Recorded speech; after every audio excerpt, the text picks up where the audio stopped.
Oke, baiklah teman-teman semuanya, ketemu lagi di channel Q.Excel. Baiklah teman-teman semuanya, kali ini kita akan membuat coding pada label folder simpan ini yang kita gunakan untuk membuat path penyimpanan file yang diekspor melalui menu ekspor PDF ini ya.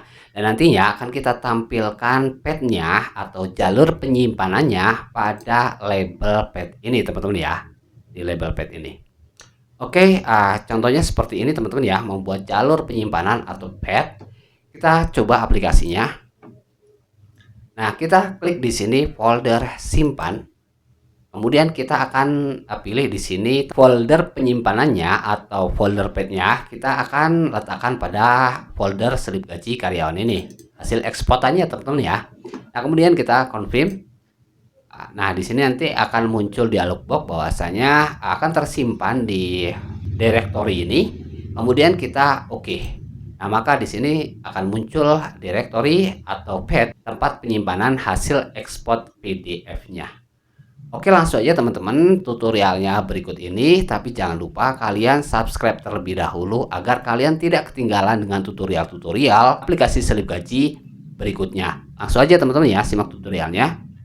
Oke, langkah pertama teman-teman akan kita deklarasikan terlebih dahulu selected folder itu sebagai tempat penyimpanan file yang akan kita ekspor ya. Di sini saya deklarasikan selected folder as string. Selanjutnya teman-teman kita menentukan path folder melalui dialog box ya. Jadi folder yang akan kita pilih sebagai tempat penyimpanan kita gunakan dialog box. Nah, di sini saya menggunakan fungsi with ya, with application.file dialog dalam kurung tipenya adalah MSO file dialog folder picker, yaitu folder yang dipilih dengan aksesorisnya di sini teman-teman ya. Ini adalah aksesorisnya. Kalian bisa ganti aksesorisnya, tutorialnya ada di pojok kanan atas ini. Kemudian di sini saya tambahkan fungsi if ya. Jadi ketika file dialognya ditampilkan if.show sama dengan -1 then maka selected folder ini nilainya adalah folder yang dipilih atau selected item. Nilainya adalah 1 ya. Nah, selanjutnya kita call message box. Ketika foldernya kita pilih, kemudian kita confirm di sini, maka akan ada message box seperti ini. Nah, maka di sini call message box nilainya adalah selected folder.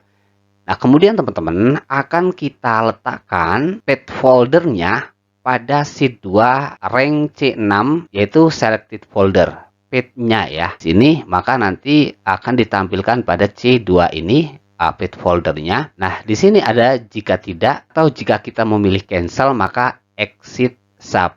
Prosedurnya kita batalkan ya biar tidak terjadi error ketika kita klik cancel.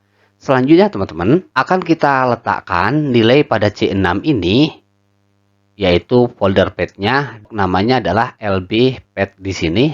Captionnya adalah nilai yang terdapat pada sheet 6. Akan kita coba scriptnya. Oke, baiklah teman-teman semuanya, langsung saja ya. Akan kita coba codingnya. Saya akan double klik di sini folder simpan. Nah, di sini adalah script codingnya. Oke, langsung aja kita run. Kemudian kita pilih di sini folder simpan. Kita pilih ini slip gaji. Oke. Nah, maka di sini akan muncul pada sel C6 sheet 2. Nah, di sini sudah terdapat path pada LB path-nya. Oke, demikian teman-teman tutorial hari ini. Dan jangan lupa kalian subscribe terlebih dahulu untuk mengikuti tutorial-tutorial berikutnya, yaitu bagaimana cara ekspor PDF dengan menggunakan VBA Macro Excel. Dan terima kasih sudah bergabung di channel ini.